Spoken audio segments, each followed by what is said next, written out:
आज संगीत की दुनिया से एक बेहद दुखद खबर आई है। हाँ, बहुत दुखद। असमिया संगीत के जाने माने नाम और या अली जैसे गानों से हम सब जिन्हें जानते हैं, जुबीन गर्ग, वो अब हमारे बीच नहीं है। जी। महज 52 साल की उम्र में सिंगापुर में एक दुर्भाग्यपूर्ण हादसे में उनका निधन हो गया।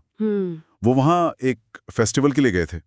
हमारे पास इस पूरी घटना और इस पर जो प्रतिक्रियाएं आई हैं उससे जुड़ी कुछ जानकारी है, तो आइए इस पर और जुबीन के संगीत सफर के महत्व पर थोड़ी बात करते हैं। जी बिल्कुल। तो जैसा पता चला है, जुबीन सिंगापुर में थे। जी। वहाँ 3 दिन का नॉर्थ ईस्ट फेस्टिवल होना था शुक्रवार से। हाँ, सुना मैंने भी। और फेस्टिवल आयोजकों का कहना है कि गुरुवार को, मतलब फेस्टिवल से एक दिन पहले, वो स्कूबा डाइविंग कर रहे थे, तभी उन्हें सांस लेने में कुछ तकलीफ हुई। ओह, स्कूबा डाइविंग के दौरान? जी, उन्हें फौरन CPR दिया गया और सिंगापुर जनरल अस्पताल ले जाया गया।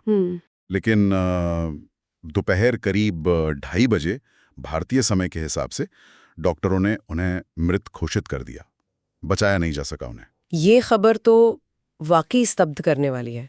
जुबीन गर्ग सिर्फ एक गायक नहीं थे, वो असम की, वहाँ की सांस्कृतिक पहचान का एक बहुत अहम हिस्सा बन चुके थे। हाँ, ये बात सही है। बेशक या अली ने उन्हें पूरे देश में हिंदी पट्टी में जबरदस्त शोहरत दिलाई, लेकिन असमिया संगीत में उनका कद वो बहुत बड़ा था। जी। पापोन जैसे कलाकारों ने उन्हें यूं ही नहीं एक पीढ़ी की आवाज कहा।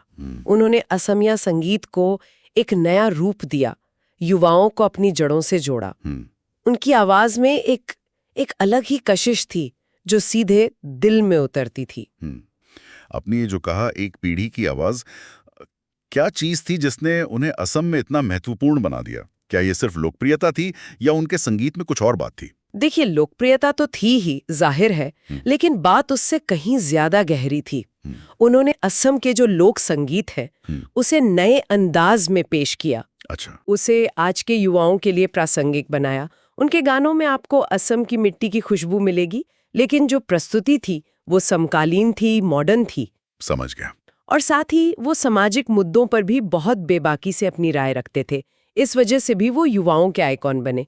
तो सिर्फ गायक होना नहीं, उनका एक सांस्कृतिक प्रतीक होना ज्यादा मायने रखता था। बिल्कुल।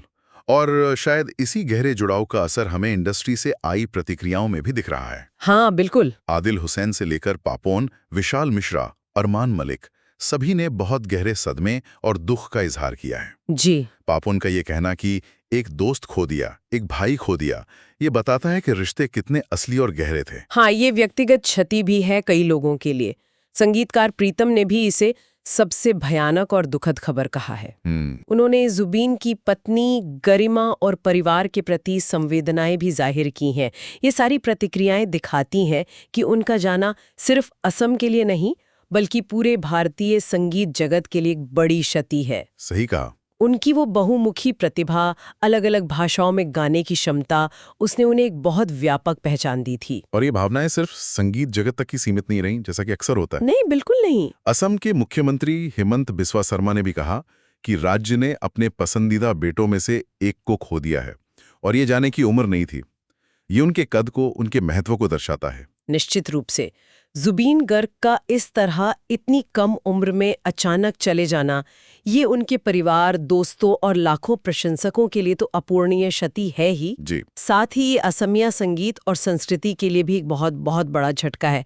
लेकिन हाँ, उनकी आवाज, उनके गाने, उनकी विरासत वो हमेशा जिंदा रहेगी। हाँ, वो तो हमेशा याद किए जाएंगे। किसी कलाकार का इस तरह जाना अक्सर हमें ये सोचने पर मजबूर करता है कि कला और कलाकार का रिश्ता कितना गहरा होता है ना।